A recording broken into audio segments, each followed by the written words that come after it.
Deuxième partie de Frontal, votre rendez-vous politique dont le numéro de ce jour est consacré à la Côte d'Ivoire. Mes 4 invités sont restés avec moi très rapidement. Monsieur Agbeli, vous vouliez répondre par rapport aux explications de Monsieur Diaby concernant justement le président Laurent Gbagbo qui, du fait de sa condamnation, est aujourd'hui radié de la liste électorale. Écoutez, Monsieur Gbagbo lui-même, le président Laurent Gbagbo s'est prononcé sur ce sujet. Maître Abiba Touré, qui est porte-parole du parti et qui est aussi avocat du président, elle s'est également prononcée. C'est un peu dégoûtant. Je voulais juste relever deux points qui ont été relevés. Un, aucune décision n'a été notifiée au président Laurent Gbagbo pendant que le procès avait lieu. Il ne savait même pas qu'il y avait procès à Abidjan. Un. Deux, il est ancien chef d'État. Suivant les dispositions de la loi ivoirienne, c'est une cour spéciale qui doit se réunir pour ce cas. Ça aurait changé quoi au verdict? Non, mais ce qui n'a pas été fait. Oui, même si ça avait été fait. On veut simplement rappeler, le fait que la justice est instrumentalisée. Voilà. Et ce point-là, ce n'est pas un point sujet à discussion, c'est de l'évidence. C'est une la palissade que de le dire. Voilà. Allez-y très rapidement. Oui. Maintenant, vous allez faire quoi? Qu'est-ce que nous allons faire? Oui, c'est ça la question aujourd'hui. Pour avancer, vous faites comment? Alors, depuis, et là, je voudrais aussi rappeler quelque chose. On va vers une échéance importante pour le pays. Oui. Le pays a connu des traumatismes en 2010, en 2020. Et tous les leaders d'opposition sont unanimes. Il faut mettre en place un cadre consensuel pour que cette fois-ci, les élections soient apaisées. Et c'est quoi un cadre consensuel? Vous me laissez finir donc. Et déjà, il y a un problème sur la liste électorale. On a aujourd'hui près de 75% de la liste qui est objet de litige. Selon vous? Selon nous. Mais nous avons... Mais selon la CEI, non. Selon le pouvoir, oui, non. mais nous avons fait... Oui, mais justement, c'est ça. Lorsqu'on veut aller à des élections apaisées, il faut un minimum... Vous voulez le dialogue. Vous voulez le dialogue. Oui, nous demandons un dialogue. On va avancer. Monsieur et le pouvoir est sourd. Le pouvoir est sourd. Monsieur Sia, vous êtes dans la même dynamique, j'imagine. Vous aussi, vous soutenez l'idée d'organisation d'un dialogue. Ben, ce qu'on soutient, c'est juste du bon sens, quoi. C'est du bon sens. Voilà, pour la paix sociale, pour même, voilà. C'est du bon sens. Avant de vous poser rapidement la question, Monsieur Diaby, excusez-moi. Je fais des émissions politiques sur plusieurs pays du continent. Moi, je n'ai pas de problème avec ça. Non, je sais. Donc, tout ce que quand je parle de la Côte d'Ivoire, j'ai des éléments de comparaison. Et quand on observe aujourd'hui votre pays, le débat politique, la vie politique de votre pays, il y a deux éléments positifs très importants qu'il faut relever. Le premier élément, c'est que vous avez une opposition qui n'est pas encore radicalisée, qui est dans la souplesse et qui ne demande qu'à discuter, qu'à dialoguer. C'est tellement précieux que quand une opposition se radicalise, en se radicalisant, elle fait basculer une partie de la population et malheureusement une partie de la jeunesse dans la violence, voire la violence extrême. Et la répression policière, la réponse policière ne fonctionne pas toujours. Elle peut être parfois la flamme qui vient mettre le feu à la poudrière. On l'a vu au Sénégal avec Macky Sall quand il a laissé ses opposants se radicaliser contre lui, opposants qu'il a lui-même créés. Le deuxième élément positif que nous avons en Côte d'Ivoire, c'est qu'on a un président de la République, et je le dis avec tout le respect, qui prend de la hauteur par rapport au débat public, qui ne répond pas à tout, qui n'est pas dans l'invective, qui ne dit pas n'importe quoi, et qui, cerise sur le gâteau, et ça beaucoup d'Ivoiriens ne le savent pas, tolère des choses que beaucoup de ses homologues de la sous-région ne toléraient pas. En Côte d'Ivoire, par exemple, aujourd'hui, tu peux dire si nos revendications ne sont pas satisfaites, il n'y aura pas de présidentielle en Côte d'Ivoire. Et le soir, tu vas dormir chez toi. Pour la même phrase, les gens ont pris 10 ans de prison. Il faut être honnête, il faut dire les choses. Aujourd'hui, vous avez la liberté de dire des choses en Côte d'Ivoire. Dès lors que tu dis qu'il n'y aura pas de présidentielle en tant qu'acteur politique, tu le dis publiquement, tu es placé en garde à vue. Le soir, tu es placé sous mandat de dépôt. On ne va pas se comparer au dernier de la classe. Mais bien sûr, c'est pour ça que le journaliste que je suis est admiratif de ce qu'en Côte d'Ivoire, on est encore ça. Mais il faut le dire, on ne va pas seulement dire ce qui ne marche pas. Il faut aussi dire ce qui marche, ce qui va bien. Non, mais ce qui marche, c'est contestable. Et ça, c'est un élément positif. Vous avez la liberté de dire aujourd'hui ce que vous avez envie de dire. La question maintenant, Diaby, c'est quoi, monsieur Diaby? C'est contestable, mais allez-y. C'est Pourquoi ne pas franchir le palier du dialogue? Mais je pense que Ouattara a suffisamment montré qu'il est homme de dialogue. Hein. Donc il va dialoguer. Je pense qu'il a fait, il y a eu plusieurs initiatives, les différents premiers ministres, que ce soit Achille Patrick, que ce soit Ahmed Bagayoko, que ce soit Oussou Jano, tous les premiers ministres ont engagé et ont enclenché des dialogues politiques avec l'opposition. Oui, là je parle du futur. Oui. Donc aujourd'hui, je pense que c'est que vous dites bien que Ouattara est un homme élégant, parce qu'il est effectivement, mais ce qu'un homme élégant fait, c'est de ne pas faire de mélange de genres. C'est que Ouattara ne s'occupe pas de ce que la justice fait. Ouattara ne s'occupe pas de ce que la commission électorale fait. Et Ouattara ne s'occupe pas de ce que lui-même il devrait laisser aux ministres et autres. Donc je veux dire, à partir de ce moment, il est difficile pour Ouattara de venir se substituer à la commission électorale indépendante. Et cette commission électorale indépendante, justement, a organisé les réclamations de la liste électorale. L'opposition crie haut et fort, il y a des irrégularités, mais au contentieux électoral, on ne voit rien. Et ça pose problème. Il y aura le dialogue. Au contentieux électoral, on ne voit rien. On dit 6 millions de personnes frauduleusement inscrites sur la liste, mais au contentieux électoral, on n'a pas 6 millions de requêtes. Monsieur Diaye, vous ne répondez pas. Je veux dire que quelque part, il y a manifestement une mauvaise foi, en fait. Il y a une mauvaise foi chez les opposants. Oui, qui est entretenue. D'accord. Une mauvaise foi qui est entretenue, qui veut faire croire ce qui n'est pas en réalité, ce qui n'existe pas.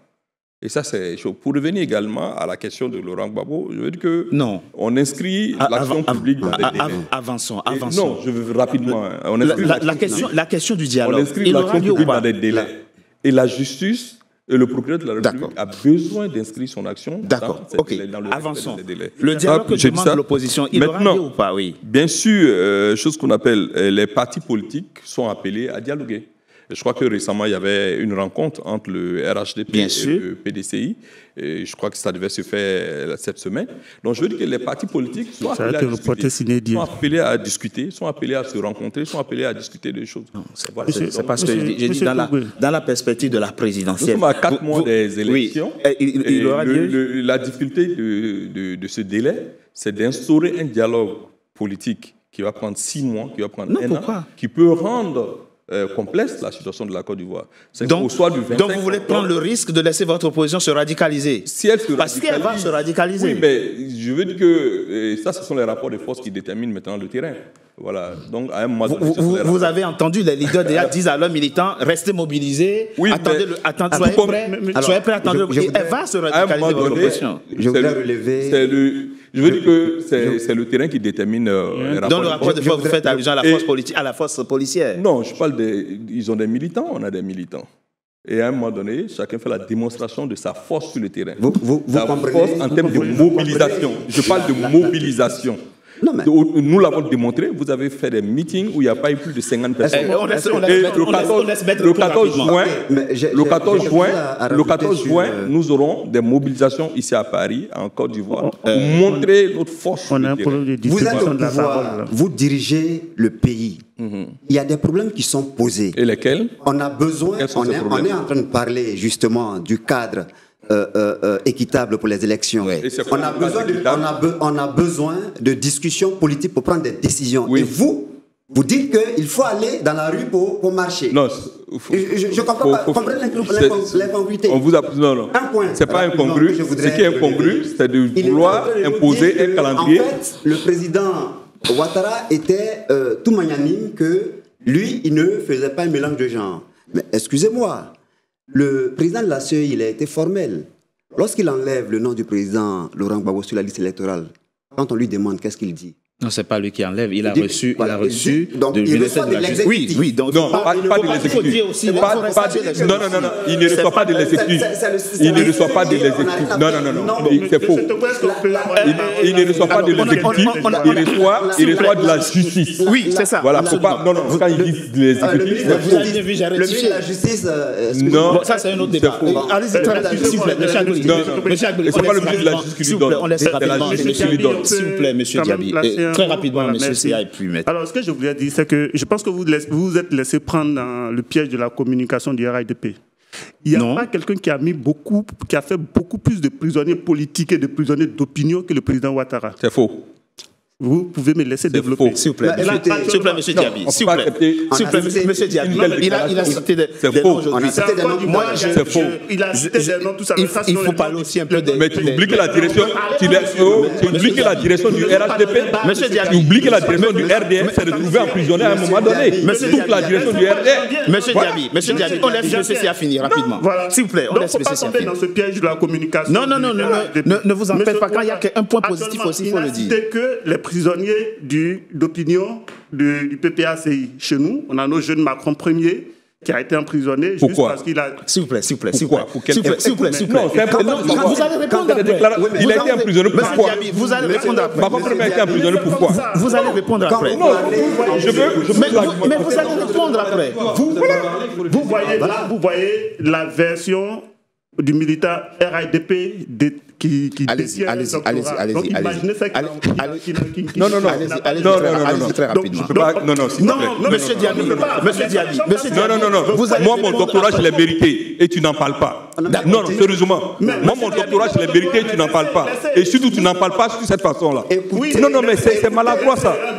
Oui. Je suis diplômé de l'ESP. On s'en fout de ça. Voilà, ton diplôme n'engage que toi. Moi, mon diplôme, je l'ai mérité. Je l'ai rédigé et mon doctorat, ça fait 500 pages. Monsieur Diaby, voilà, non. C'est bon. Monsieur oui, s'il vous plaît. Et puis si tu es brillant, tu vas faire un doctorat. S'il vous plaît. Non, si tu es brillant, tu vas faire un doctorat. On avance, s'il vous plaît. Non, ingénieur, dis-quoi. Bon, alors on va arrêter cette émission. Alors, parce que ce n'est plus tenable, on va arrêter cette émission. Mais s'il vous plaît. Non, je n'accepte pas ces injures-là. Arrêtez, s'il vous plaît. Non, parce que tu vas rien dire d'intéressant. C'est connu. S'il vous plaît. Il n'y a rien d'intéressant que tu vas dire. S'il vous plaît. N'a pas menti, fait des ragots, il n'y a rien d'important que tu vas dire en fait. C'est le même président Ouattara qui est venu sur TF1 ici, qui pendant 15 ans dit qu'il n'y a jamais eu de prisonnier politique en Côte d'Ivoire. C'est le même qui a monsieur Séa, et c'est quoi un prisonnier politique? Monsieur Séa, s'il vous plaît, monsieur Dia, s'il vous plaît, monsieur Séa, s'il vous plaît, on avance, d'accord? On avance. On a bien compris, vous teniez à souligner. La subtilité qu'il faut comprendre, que moi-même j'admire chez le président Ouattara, c'est de pouvoir... S'il vous plaît, on laisse finir et puis vous répondez après. Il ne frappe que ceux qui menacent ses intérêts. Et son pouvoir. Voilà, les intérêts, c'est ceux qui peuvent mettre en danger son pouvoir. C'est-à-dire, vous pouvez être critique. Tant qu'il estime que votre critique ne pénètre pas une frange de la population. C'est votre analyse, c'est une opinion, absolument. Sinon, il y a plein de prisonniers, il y a plein de choses, il y a plein le propos est très clair. Je ne disais pas qu'il n'y avait pas, je ne dis pas qu'il n'y a pas de prisonniers en Côte d'Ivoire. Je ne disais pas qu'il n'y avait pas de prisonniers à Côte d'Ivoire. Moi, je suis là-bas de mes éléments de comparaison. Parce que si vous voulez voir tout noir, on ne peut pas avancer non plus. Brice, moi, j'avais le sentiment, et vous m'expliquerez pourquoi. En tout cas, c'est ma compréhension des choses. Le président de la République, la Côte d'Ivoire est comme une maison. Les Ivoiriens sont une famille, une grande famille. Et dans notre sociologie locale et dans notre culture à nous, le dialogue est le premier instrument de régulation sociale. On peut s'interroger sur le refus, en ce moment-là, du patriarche de la maison, du père de la maison, d'organiser un dialogue avec l'ensemble des membres de la famille. On peut ne pas être d'accord sur les points évoqués. Mais au moins, le père de famille écoute et dit « ça, je peux satisfaire, ça, je ne peux pas, ça, je ne peux pas ». Au moins, il tient sa maison. Oui. C'est ce que c'était le sens de ma question du dialogue. Oui, en fait, moi, ce que je constate, c'est qu'on nous dit que le président Ouattara est respectueux des institutions, est respectueux de la justice et qu'il laisse faire la commission électorale faire son travail et qu'il n'intervient pas ou il n'influe pas sur les processus. Bon, moi, j'aimerais quand même relever la circonstance que quand les condamnations ont été prononcées par contumace contre le président Gbagbo, contre Blé Goudé, ceux deux sont tout de même rentrés en Côte d'Ivoire et la peine n'a jamais été exécutée. Voilà. Bon, on l'évoquait l'autre fois, voilà, dans une émission l'autre fois. Dans l'autre émission, il y a un représentant du RHDP qui nous a expliqué que dans le souci de dialogue du président Ouattara, il n'a pas voulu que ces peines soient exécutées. Ce qui est une bonne chose. Donc on comprend par là que le président Ouattara, quand il veut, il peut aller dans un sens qui va même à l'encontre des mécanismes institutionnels prévus, puisqu'il l'a fait avec les peines qui n'ont pas été exécutées.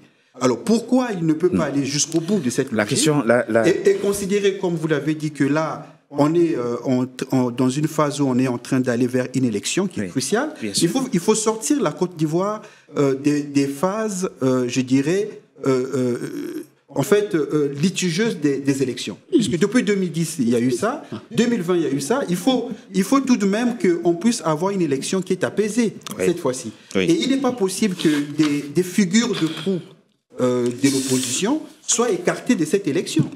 Et donc, puisque dans le cadre institutionnel, ça devient difficile, dans ces conditions-là, il faut créer un cadre de dialogue pour pouvoir rééquilibrer le cadre institutionnel. Monsieur Diaby, vous êtes sûr que vous ne comprenez pas ce que dit maintenant? Moi, je pense qu'il y a 3 observations que je vais faire. S'il vous plaît. La première observation, ce n'est pas parce qu'on est acteur politique que quand on commet une infraction, l'infraction devient forcément une infraction politique. On est d'accord. Il faut qu'on soit clair là. On est totalement d'accord. Et ça, ce n'est pas parce que quelqu'un a été arrêté et emprisonné pour des faits de droit commun. On est d'accord, totalement d'accord. Donc ça, il faut que ça soit clair. Ok. Deuxième observation. Je veux dire que on n'est pas forcément, quand on est leader politique et qu'on veut participer à des élections, on doit s'assurer effectivement qu'on respecte les règles du jeu. Et ça, c'est important. Et à ce niveau-là, on ne peut pas nourrir la vie politique ivoirienne de compromission et de compromis. On le fait depuis plus de 30 ans. Et ça nous amène toujours à des conflits. Et la preuve, c'est quoi? C'est que ces dialogues politiques ont résolu quoi en Côte d'Ivoire? Depuis 2000, on fait des dialogues politiques, on fait des discussions. Mais au final, qu'est-ce qu'on constate? Mais l'absence de dialogue, ce n'est pas une raison, ce n'est pas parce qu'on n'a pas atteint...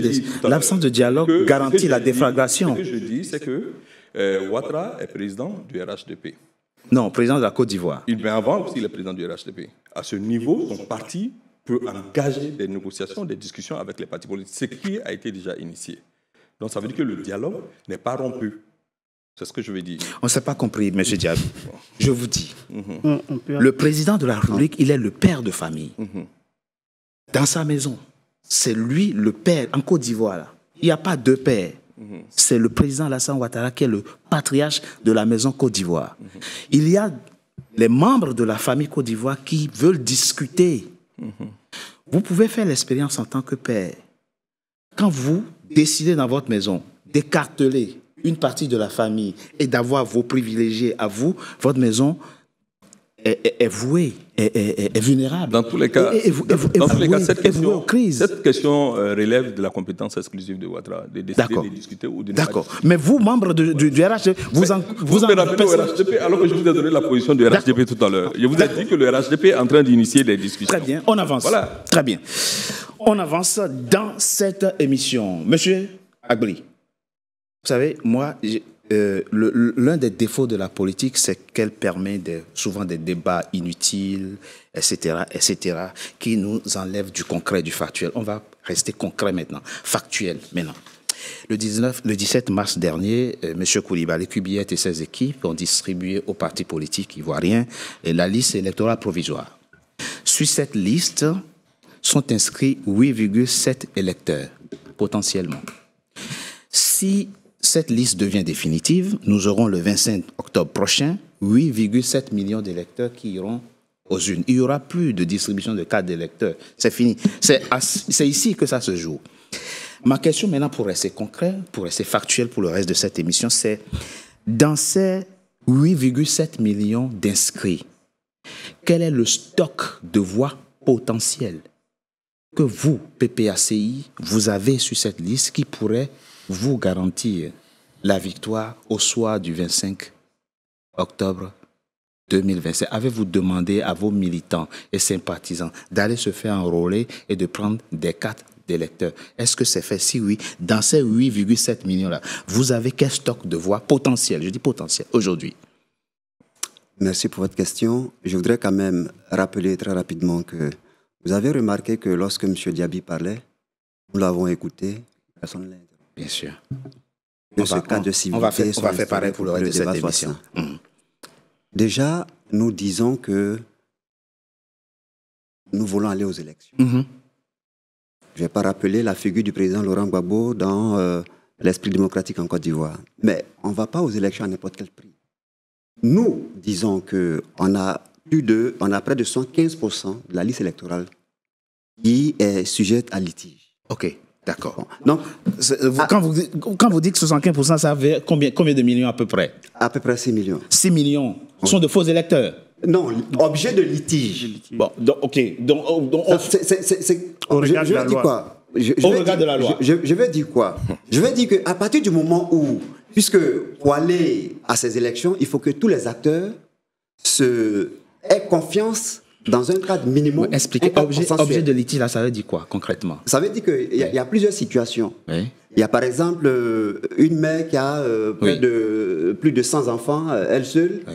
Il y a des gens qui sont centenaires. Okay. Il y a plein de situations qui montrent que ces électeurs-là, il est important qu'on puisse éplucher la liste pour voir et pour l'auditer. Okay. Donc, à partir du moment où une partie significative des acteurs du processus n'ont pas confiance et émettent des doutes, il est de l'intérêt même du pouvoir de dire, OK, on discute pour mettre en place un cadre consensuel. C'est ça qu'on demande. On ne demande pas de faveur. OK, j'ai dit qu'on va rester factuel dans cette émission. Et donc, si donc, on a épuré la liste, qu'elle est normalement une liste consensuelle, nous vous garantissons que nous gagnons les élections. J'ai dit, on va être factuel dans cette émission. Oui. Avant, pour une fois, admettons, le pouvoir dit, enfin pas le pouvoir dit, la CEI dit... Oui, mais on va pas discuter non plus sur des situations hypothétiques. Ah non, c'est pas hypothétique parce que on a quatre... Non, c'est des hypothèses, on est obligé. Ok, allez-y. Voilà. Moi, je voudrais faire... Non, s'il vous plaît, on n'a pas fini. Ils n'ont pas fini. Parce qu'il faut qu'on comprenne que les Ivoiriens voient eux-mêmes où vous voulez les amener. Ah oui. Admettons, on ne fait rien de ces 6 millions dont vous parlez et on va aux élections. Non, attendez. La CEI dit qu'il n'y aura pas de révision de la liste électorale. Vous avez deux options. Boycotter ou participer, vous ferez quoi? Déjà, on a décidé de participer à toutes les élections. Ce qui suppose que vous allez vous soumettre au verdict des urnes. Le président Laurent Gbagbo est un fils des élections. On a décidé de participer à toutes les élections. Cependant, comme vous voulez qu'on soit factuel, il y a eu la convention d'avril dernier au cours de laquelle le président a donné justement les démarches futures. Il a invité encore une fois le pouvoir à la discussion. Mais et cela jusque dans la première quinzaine du mois de juin. Après la première quinzaine du mois de juin, qu'est-ce qui se passe? Le parti va se retrouver, la direction va se retrouver. Et si on n'a pas été entendu en ce moment-là, une nouvelle ligne sera donnée. De nouveaux mots d'ordre seront donnés. Donc, vous ne voulez pas anticiper ici. On ne peut pas dire là que, votre nom n'y est pas, on va aux élections. Non, il y a des étapes à franchir. Je propose qu'on marque une coup de pause. On se retrouve dans quelques instants pour la suite de notre émission. Vous aurez la parole, Monsieur Sia.